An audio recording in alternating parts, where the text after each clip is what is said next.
Catholic চার্চের ইতিহাসে নতুন মাইলফলক স্থাপন হলো।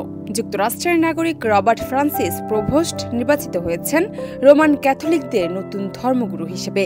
তিনি গ্রহণ করেছেন পোপ চতুর্দশ লিও নাম এবং ইতিহাসের প্রথম মার্কিন পোপ হওয়ার গৌরব অর্জন করেছেন।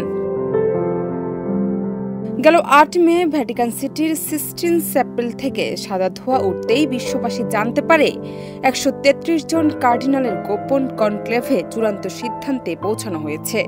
ভোটের দ্বিতীয় দিনই ৬৯ বছর বয়সী প্রভোস্ট পোপ ফ্রান্সিসের উত্তরসূরি হিসেবে নির্বাচিত হন। রবার্ট প্রভোস্ট জন্মগ্রহণ করেন যুক্তরাষ্ট্রের শিকাগোতে। ধর্মীয় জীবনে তিনি দক্ষিণ আমেরিকায় দীর্ঘদিন মিশনারি হিসেবে কাজ করেন এবং পেরুতে বিশপের দায়িত্ব পালন করেন। ভ্যাটিকানে তিনি ছিলেন বিশপ নিয়োগ সংক্রান্ত গুরুত্বপূর্ণ বিভাগটির প্রধান। ৮৮ বছর বয়সে দীর্ঘ অসুস্থতার পর ৩ এপ্রিল মৃত্যুবরণ করেন পোপ ফ্রান্সিস। প্রায় ১২ বছর তিনি ক্যাথলিক চার্চের নেতৃত্ব দেন।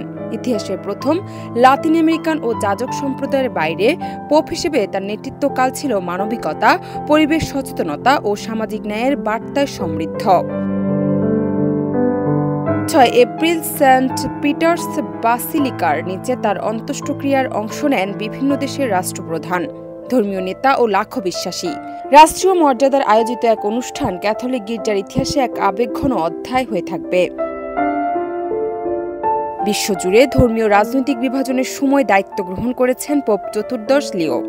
গির্জার অভ্যন্তরীণ ঐক্য রক্ষা, যৌন নিপীড়নের বিরুদ্ধে ব্যবস্থা, ধর্মীয় শিক্ষার আধুনিকরণ এবং বিশ্ব রাজনীতিতে নৈতিক নেতৃত্ব প্রদানের মতো গুরুত্বপূর্ণ চ্যালেঞ্জ এখন তার সামনে। জান্নাত নিপু, দেশ রূপান্তর।